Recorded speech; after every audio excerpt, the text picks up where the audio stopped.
ஈவேடு இந்த சம்மந்தமே இல்லை சார், நீங்கள் புரிஞ்சுக்கோங்க ப்ளீஸ். நம்ம இதுக்கு எனக்கு சம்மந்தமே இல்லை. EOW கம்பெனிக்கு சம்மந்தம் இல்லை. இந்த பையனை யாருன்னு தெரியாது, ஒன்றுமே தெரியுது. இதை வந்து இவர் எனக்கு நண்பர்ன்றதை வச்சுட்டு பையன் நட்பை வச்சுட்டு எனக்கு இப்படி கொடுக்குறாங்க சார். ஒரு மனுஷன் வாயத்தை எதுக்கு சார்? ஒரு பேண்ட் ஷர்ட் போட்டு எதுக்கு சார்? மான மரியாதைக்கு. எனக்கு உலகத்தில் யாருமே எனக்கு வேணாம், மான மரியாதை எனக்கு முக்கியம். ஏன் துக்கத்தில் ஆம்பளை அழகக்கூடாதா? பொம்பளைங்க தான் அழகணுமா? நான் அழகக்கூடாதா? அவ்வளோ பதட்டத்தில் இருக்கேன் சார். எனக்கு அரசியலே பிடிக்கல சார். இப்போ நான் வர்றதே என்னை ரசிக்கிறவங்களுக்கும் என் ஃபாலோவர்ஸ் இருக்கவங்களுக்கும் இது தெளிவுபடுத்துறதுக்காக மட்டும்தான். வந்திருக்கோம். நடந்து முன்ன சட்டமன்ற தேர்தலில் துறைமுக தொகுதியில் தாவிகா சார்பில் நின்ன கேண்டிடேட் அசோக் என்கிற சினோரா அசோக்கும் அவரோட பார்ட்னரும் சேர்ந்து ஒரு கம்பெனின்ற பேரில் முழுக்க தமிழ்நாடு கவர்மெண்ட் பேரை யூஸ் பண்ணி ஒரு மோசடி நடத்தியிருக்காங்க. அந்த மோசடியில் எங்களை சார்ந்து மட்டுமே கிட்டத்தட்ட ஒரு 2 கோடி ரூபாய்க்கிட்ட அமௌண்ட் வந்து அவங்க வாங்கி வச்சுக்கிட்டு எதுவுமே தரலை. அதை பற்றி நாங்கள் மேல்முறையிட்ட வந்து அவங்ககிட்ட கேட்கும்போது ஒரு 6 மாதம் முன்னாடி வரைய வாங்க சுமூகமான பேச்சுவார்த்தை வந்து இந்த கம்பெனி வந்து 2018 19 தொடங்கப்பட்ட கம்பெனி. இது முழுக்க வந்து கவர்மெண்ட் பேரை யூஸ் பண்ணி செம்மரம் வந்து நாங்கள் விற்கிறோம், க்ரௌட் ஃபண்டிங் பண்ணுறோம், விவசாயம் அப்படின்ற பேரில் எல்லா ஒரு கவர்மெண்ட் டாக்குமெண்ட்ஸ் எல்லாமே வந்து டூப்ளிகேட்டாக ரெடி பண்ணி பொதுமக்கள்கிட்ட கொடுத்து இந்த கவர்மெண்ட் பேரை வச்சு கவர்மெண்ட் ஸ்கீமை வச்சு தான் இவ்வளோ அமௌண்ட்டும் வசூல் பண்ணியிருக்காங்க. அந்த வசூல் பண்ண அமௌண்ட்டை நம்ம போய் கேட்கும் போது 4 வருஷத்தில் மெச்சூரிட்டி வரும். நாங்கள் மெச்சூரிட்டி வரலன்னு சொல்லி நம்ம தனிப்பட்ட முறையில் போய் கேட்கும் போது மெச்சூரிட்டிலாம் வராது, இந்த ப்ராஜெக்ட் வந்து கவர்மெண்ட் சார்பில் வந்து எதுவுமே எங்களுக்கு வரலை, லாக்டவுனை கணக்கு காட்டி பேசுனாங்க. அதை பேச்சுவார்த்தை நடத்தும் போது ஒரு 6 மாதம் முன்னாடி வரையும் உங்கள் பணத்தை கொடுத்துட்றோம், நீங்கள் முதலீட்டு பண்ண பணத்தை நாங்கள் வந்து நீங்கள் போட்ட காசை நாங்கள் டாக்குமெண்ட் வச்சு கொடுத்துறோம்னு சொல்லி குறிப்பிட்ட ஒரு 5 வாட்டிக்கிட்ட எங்களை கூப்பிட்டு தனிப்பட்ட முறையில் அசோக் என்கிற சினோரா அசோக்கும் வெங்கட்ராமனும் அவங்க டீமும் எங்களை கூப்பிட்டு பேசினாங்க. அவங்க கூப்பிட்டு பேச டி நகர் ஆந்திரா கிளப்பில் வந்து எங்களை கூப்பிட்டு வச்சு பேசினாங்க. பேசும்போது என்ன சொன்னாங்க, ஒரு 6 மாதம் முன்னாடி வரையும் உங்கள் பணத்தை நாங்கள் கொடுத்துட்றோம், நீங்கள் அதுக்கான டாக்குமெண்ட்ஸை கொடுங்க, நாங்கள் கொடுத்ததுன்னு சொல்லி அந்த டாக்குமெண்ட்ஸும் அவங்ககிட்ட கொடுத்தாச்சு. நாங்கள் கொடுத்த அளவு கூட டாக்குமெண்ட்ஸ் அவங்ககிட்ட எதுவுமே இல்லை. நாங்கள் கொடுத்த டாக்குமெண்ட்ஸ் அப்படியே தான் வாங்கி வச்சு பார்த்துட்டு அந்த பணத்தை அவங்களுக்கு ரிட்டர்ன் பண்ணுறோன்னு சொன்னவங்க இன்னும் வரையும் எந்த பணமே கொடுக்கல. குறிப்பிட்டு இந்த 2 மாதம் முன்னாடி ஜூன் மாதம் கூப்பிட்டு வச்சு சினோரா அசோக் வந்து என்ன சொல்கிறாங்கன்னா, நீங்கள் பணம் கொடுத்தா உங்களுக்கு பணம் கொடுக்கணுமா? என் அப்பாவை கூப்பிட்டு வச்சு என்ன சொல்கிறாரு, நான் காட்டுற பேப்பரில் கையெழுத்து போட்டு போங்க, அதுதான் என்னால் பண்ண முடியும், நான் கொடுக்குற காசு தான் நீ வாங்கணும், நீ முதலீட்டு பண்ண பணத்தெல்லாம் கொடுக்க முடியாது, இதுக்கு மேலே போய் நீங்கள் என்ன பண்ண முடியுமோ பண்ணுங்கள். குறிப்பிட்ட ஒரு அமைச்சர் பேருன்னு சொல்லி சிஎம் பேருன்னு சொல்லி நான் சொல்கிறது தான் இங்கே, என்னை மீறி எதுவுமே நடக்காது, நீங்கள் எங்கே போய் என்ன பண்ணுறீங்களோ பண்ணிங்க அப்படின்னு சொல்லி மிரட்டி 4-5 மணி நேரத்துக்கு மேலே உள்ளே உட்கார வச்சு நீ கையெழுத்து போடுன்னு அவரை மிரட்டி, அவருக்கு வந்து உடம்பு சரியாதவர், கால் எதுவுமே நடக்க முடியாது, அவரை வந்து இதுமாரி மன ரீதியாகவும் இது பண்ணி நாங்கள் மட்டும் அந்த பணத்தை முதலீடு பண்ணல, எங்களுக்கு கீழே 112 பேர் போட்டிருக்காங்க. அந்த 112 பேருக்கும் நான் பதில் சொல்லணும், அவங்களுக்கும் பதில் சொல்ல முடியாத, என் அப்பாவும் பார்க்க முடியாத ஒரு நிலையில் நான் இருக்கேன். இப்போ அதை சம்மந்தப்பட்டு இப்போ அவங்க கால் பண்ணி மிரட்டுறாதும் கிளப்பில் கூப்பிட்டு வச்சு மிரட்டுறாதாகவும் தொடர்ச்சியாக இதே இருக்கிறதுனால சென்னை கமிஷன் ஆஃபீஸில் நாங்கள் அதுக்கு சம்மந்தமாக ஒரு பெட்டிஷன் கொடுத்துருக்கோம். அவங்க கூப்பிட்டு மிரட்டினதுக்கு அது தக்க நடவடிக்கை எடுக்கிறேன்னு சொல்லி மேடம் சொல்லியிருக்காங்க. அது மட்டும் இல்லாமல் இந்த மோசடியான பணத்துக்கு நாளைக்கு வந்து ஒரு தனிப்பட்ட முறையில் சிசிபியில் ஒரு பெட்டிஷன் கொடுக்க சொல்லியிருக்காங்க. அந்த பெட்டிஷன் கொடுத்து காவல்துறை வந்து அது தக்க நடவடிக்கை எடுக்கிறேன்னு சொல்லியிருக்காங்க. காவல்துறைக்கு நாங்கள் அதுக்கான டாக்குமெண்ட்ஸ் எல்லாமே நாங்கள் கொடுத்துருக்கோம். அமௌண்ட் எவ்வளோ? அமௌண்ட் வந்து 2 கோடி ரூபாய்க்கிட்ட மோசடி பண்ணியிருக்காங்க எங்கள் ஒரு நபர்கிட்ட இருந்து மட்டும். அது போல் இன்னும் எவ்வளோ நபர் இருக்காங்க, எங்களுக்கு தெரிஞ்ச ஒரு 4-5 பேர் இருக்காங்க, அது மாதிரி எவ்வளோ பேர் இருக்காங்க. இது டோட்டலாக வந்து ஒரு MLM ஸ்கீம் மாதிரி இவங்க மொத்தமாக பண்ணி எந்த பணத்துமே வந்து ரிலீஸ் பண்ண மாட்டாங்க. கேட்டால் எங்களுக்கு அவ்வளோ தெரியும் இவ்வளோ தெரியும், உன்னால் என்ன பண்ண முடியுன்ற மாரி கேட்குறாங்க. நாங்கள் வந்து ஒரு தனிப்பட்ட நபராக இருந்து எங்களால் எதுவுமே பண்ண முடியல, அதனால் காவல் ஆணையர் மீது நாங்கள் வந்து கம்ப்ளைண்ட் கொடுத்துருக்கோம். சார் ஒரே ஒரு கேரக்டர் வச்சுக்கோங்க சார், 100 பேரில் 99 பேர் 98 பேர் 95 பேர் தப்பாக இருக்கிறனால ஒரு நல்லவன் இருக்கக்கூடாதுன்னு அர்த்தம் கிடையாது. அந்த நல்லவன் நான், அதில் எல்லோரும் நல்லவன் இருக்கலாம், எல்லாரும் இப்படி பேசாலும் நான் கிடையாது. நீங்கள் என்ன கேள்வி வேணா கேட்டு நான் பதில் சொல்கிறேன், ஏன்னா எழுதி வச்சு பேசாலும் நான் கிடையாது. என்னோட பதில் என் கம்பெனிக்கு சம்மந்தம் இல்லாமல் ஆந்திரா, இப்போது என் வீட்டு அட்ரஸ் ஸ்ரீநகர்னு நான் டிநகர் வீட்டுக்கு போனேன்னு சொல்லலாம். நான் இப்போ பப்ளிக்கில் வந்துட்டேன், செலிப்ரிட்டி ஆகாமல் ஆகிட்டேன். இப்போ என் வீடை கண்டுபிடிக்கிறதோ, நான் தான் டிநகர் கிளப்பில் இருக்கிறதோ, பேட்ச் இருக்கிறதோ என்ன வேணால் சொல்லலாம், என் பையன் பேர் சொல்லலாம், என் பொண்டாட்டி பேர் சொல்லலாம், ஊர் அறிஞ்ச விஷயமாயிடுச்சு. அந்த எனக்கு ரெக்கார்டு இன்னொன்று, அந்த கம்பெனிக்கு எனக்கு சம்மந்தம் இல்லாமல் எதுக்கு என்ன இழுக்கணும்?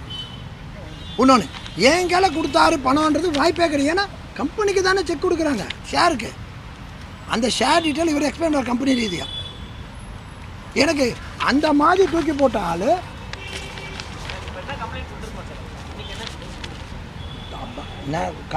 கடுமையான நடவடிக்கை சார். ஒரு மனுஷன் வாயத்தை எதுக்கு சார்? ஒரு பேண்ட் ஷர்ட் போட்டு எதுக்கு சார்? மான மரியாதைக்கு. எனக்கு உலகத்தில் யாருமே எனக்கு வேணாம், மான மரியாதை எனக்கு முக்கியம். அப்படி வாழ்ந்தவன் நான். அப்படி மான மரியாதை போகிற அளவுக்கு ஒருத்தன் கொடுத்துருக்கானா கடுமையான நடவடிக்கை எடுக்கணும். கொலை குற்றத்தோட மோசமான குற்றம் இது. கொலையாவது அவன் செத்து போயிடுறான். ஆனால் இது வந்து இருந்து சாவடிக்கிறான் இந்த மாதிரி நேர்மையான ஆளை. என் பதவிக்கு எதுவும் வரக்கூடாது, போகக்கூடாது, நான் அவளை கவுண்ட் பண்ண போனேன். பொறாம தானே சார் உலகம். அரசியல் கால்குலேஷன் ஒரு துறையில் ஆமாம், உங்கள் பேருக்கு கலந்து விடுவிக்கணுன்ற சொல்ல பார்த்தா தவறான ஒரு நோக்கத்தோடு பண்ணினாங்கன்னா உங்கள் டெஃபர்மேஷன் கேஸ் போடுவீங்க. நான் 100% போட போகிறேன், ரெடி பண்ணிட்டேன் சார். நேற்று நைட்டு தான் சார், நீ தான் சார் தெரியும், டிவியில் வந்துச்சுன்னு எனக்கு சொன்னாங்க சார். அதுக்கப்புறம் ஃபாஸ்ட்டாக எடுத்து சார், எனக்கு 60 வயசு சார். எனக்கு ஒரு பொய்யான ஒரு பதட்டம் இருக்குமா இல்லையா சார்? யாருக்குமே வராதா? எல்லாம் சொன்னாங்க பதட்டெல்லாம் பேசுங்க. எதுக்கு பதட்டெல்லாம் பேசு? நான் பதட்டத்தில் தான் இருக்கேன். நான் நொடிஞ்சு போய் தான் இருக்கேன். நான் ஒத்துக்கிறேன், மறைக்க எனக்கு விரும்பல. இந்த மாதிரி யாராவது சம்மந்தப்பட்டவங்க வந்து எல்லாருக்கும் வலிக்கும் சார்.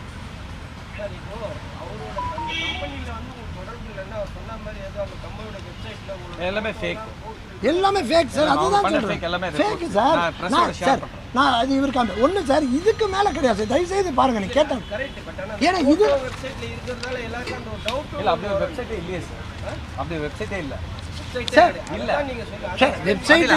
வெப்சைட் இல்லை, என்னை பார்த்தது கிடையாது, என்னை ஃபோனில் பேசுறது கிடையாது. நான் எப்படி அவரை மிரட்ட முடியும் சார்? உங்களை எழுத்து போட்டியிட்டவங்களே நீங்கள் மன்னிச்சு விடுற குணம் இருக்குன்னு சொன்னீங்க. ஆமாம், சேகர் பாபு எந்த நிலைமையில் இருக்காரு சார்? அது வந்து தலைமையில் எடுத்து எஃப்ஐஆர் போட்டாச்சு சார். இல்லை, மன்னிச்சு விடுற குணம் வந்து இப்போ அதே சண்டை தான் இருக்கா? நட்பாயிட்டீங்களா? அப்படி கேட்க இல்லை சார், அது வேற. இப்போ சப்ஜெக்ட் வந்து நான் பார்த்துருக்கும் போது நீங்கள் வந்து அரசியல் இதாக போகிறீங்க. இல்லை சார், தப்பாக எடுத்துக்காதீங்க. நீங்கள் கேட்கல அஸ் பெருசாக நீங்கள் என்ன வேணால் கேட்கலாம், உரிமை உண்டு, உங்களை மதிக்கிறேன்.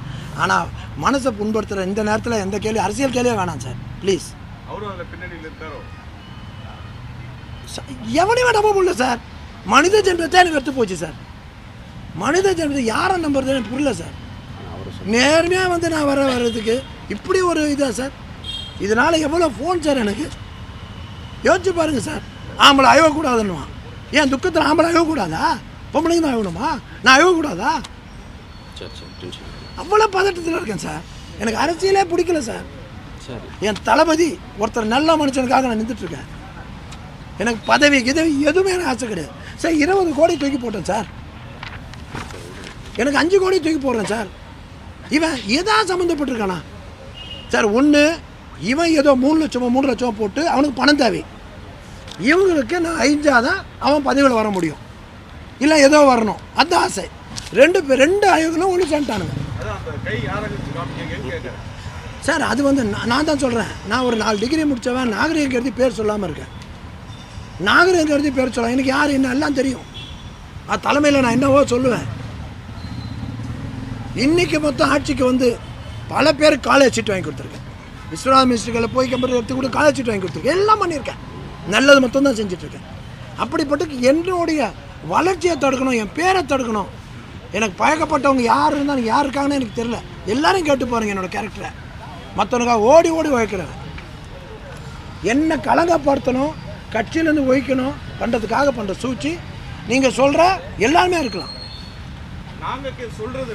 நீங்கள் கேட்ட கேள்விக்கு சொல்கிறேன். நீங்கள் கேட்ட கேள்வி பிரகாரம் துறைமுகத்தில் அரசியல்வாதிங்க தான் 2 அட்வொகேட்டு, அதில் 2 அட்வொகேட்ஸு. நேரம் வரும்போது நான் பேர் சொல்லுவேன். சம்பவம்னா புரியல. பிரச்சாரத்தை நிறைய எனக்கு துரோகங்கள் பண்ணாங்க, நிறைய பேர் பண்ணாங்க. அதையும் மீறி நான் வந்து நின்றுட்டேன். இப்போ நான் வர்றதே என்னை ரசிக்கிறவங்களுக்கும் என் ஃபாலோவர்ஸ் இருக்கிறவங்களுக்கும் இது தெளிவுபடுத்துறதுக்காக மட்டும்தான். 2வது, என் தலைமையில் யாராவது தகவல் எடுத்திருந்தால் அது புரியறதுக்காக மட்டும்தான் இந்த இன்டர்வியூ. யாருமே எதுவும் கேட்கல சார். ஒன்றும் பண்ணல. தலைமையில் கொடுத்து இந்த கமிஷன் ஆஃபீஸ்களை கொடுத்து சிவியர் ஆக்ஷன் எடுக்க சொல்லியிருக்கேன். ஏன்னா அதுதான் நான் சொல்கிறேன், இவர் மேலே 100% பெரிய நடவடிக்கை.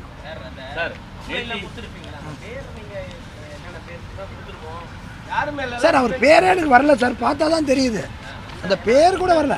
நாகபாண்டியன், அந்த காப்பி தரேன் சார். இல்லை சார், என்னென்ன இவர் வந்து 2 அட்வொகேட்ஸ் வந்து துறைமுகத்தாள்.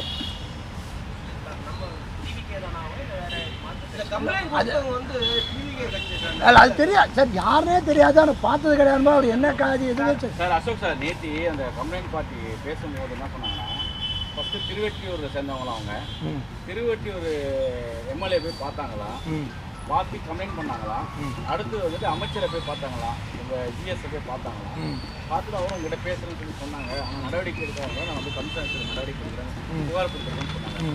ஒரு பொய்யான குற்றச்சாட்டாக இருந்தாக்கா உங்களுக்கே தெரியும், சட்டம் ஒரு வழக்கம் தெரியும். பொய்யான குற்றச்சாட்டம் தான் காவல்துறை நடவடிக்கை எடுக்க முடியாது, தைரியமாக காவல்துறை நடவடிக்கை வந்து புகார் அடிக்க முடியாது. இஓடபிள்யூலேயே உங்களை கூப்பிட்டு விசாரிச்சிருக்காங்களா? எதுவுமே இல்லை இல்லை முடிச்சு இவர் பேசுவார். ஈவேடு இந்த சம்மந்தமே இல்லை சார், நீங்கள் புரிஞ்சுக்கோங்க ப்ளீஸ். நம்ம இதுக்கு எனக்கு சம்மந்தமே இல்லை, இஓடபிள்யூ கம்பெனிக்கு சம்மந்தம் இல்லை, இந்த பையனை யாருன்னு தெரியும் ஒன்றுமே தெரியுது. இதை வந்து இவர் எனக்கு நண்பர்ன்றதை வச்சுட்டு பையன் நட்பை வச்சுட்டு எனக்கு இப்படி கொடுக்குறாங்க.